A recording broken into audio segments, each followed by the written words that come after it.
Global War 36 enthusiast here with a video about understanding Bessarabia. Bessarabia is a new territory added in version 4. Now in version 4 there's Central Romania here and Bessarabia here. Bessarabia was a really important region in World War II, and it's very important in Global War 1936. But the rules are kind of, regarding Bessarabia, are kind of scattered out in various places, different national reference sheets. And so I thought I'd make a video that kind of stitches everything together so you can just understand the important political implications of this particular territory. So let's start off talking about why Bessarabia is so important in Germany. If you look at Germany's national reference sheet, you'll see that wartime bonus income for Romania is possession of all of Romania gives you a +3. So that's really important. If the Russians or someone else possesses Bessarabia, that's going to take away 3 IPP, actually 4 IPP away from the Germans, because Bessarabia itself is worth 1.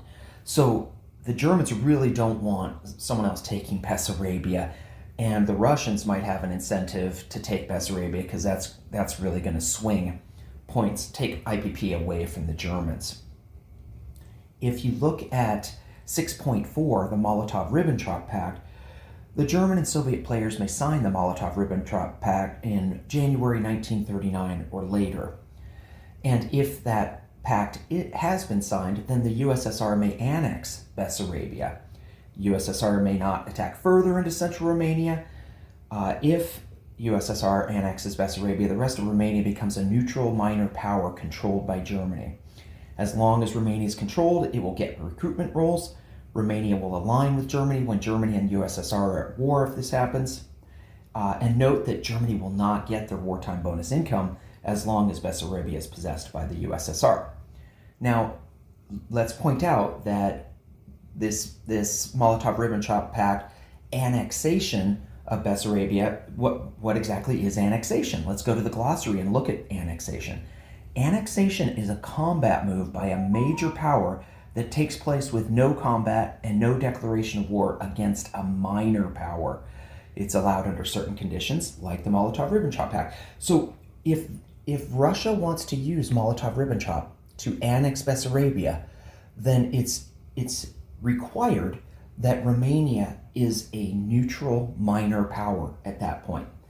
So if Germany attacks France and forces France to surrender, remember that once they do that, at the end of the turn, they can choose one of their 3 countries to align: Hungary, Romania, and Bulgaria.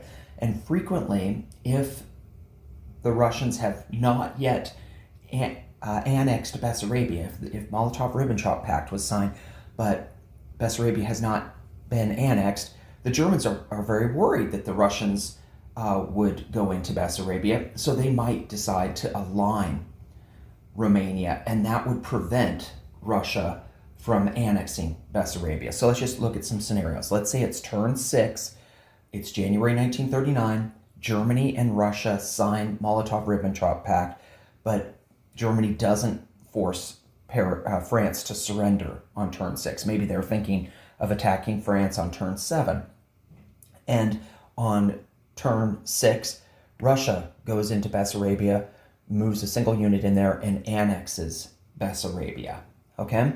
Then Germany takes out France on turn 7, and they decide to align Romania. Well, they don't get the 3 bonus income because Russia has Bessarabia. All right? That's one scenario. Or another scenario is Germany and Russia do not sign Molotov-Ribbentrop Pact on turn 6. I'm just having a hypothetical that Germany is going to invade France on turn 7, and at the end of turn 7, Germany aligns Romania, and then asks the Russian player to sign Molotov-Ribbentrop Pact. They do. Well, now Russia can't annex Bessarabia because it's been aligned to Germany. All right, so those are considerations regarding Molotov-Ribbentrop Pact. But now there's another rule that comes into play with Bessarabia, and that's 4.8, Soviet Sphere of Influence. So USSR considers all land zones adjacent to its home country to be within its sphere of influence if they were originally neutral minor power land zones. That's what Bessarabia was, right? An originally neutral minor power land zone. So even if Germany has aligned Romania and the Russians aren't able to annex Bessarabia, then the Soviets could invoke their sphere of influence to attack Bessarabia without a declaration of war. But then we have to go look at the USSR national reference sheet, and there's restrictions on the USSR at the start of the game. So from that NRS, it says USSR can neither research technology, attack, except border clashes or Molotov-Ribbentrop Pact annexations, declare war, or collect income from aligned or captured land zones until it reaches certain income levels. And if you look at that chart, at 19 or higher, they may attack other nations. So going into your sphere of influence territories, that's an attack, and so you need to be at 19 or higher income. So even if Germany did align Romania and Russia is not able to annex Bessarabia, they could just outright attack Bessarabia if they reached 19 IPP or higher.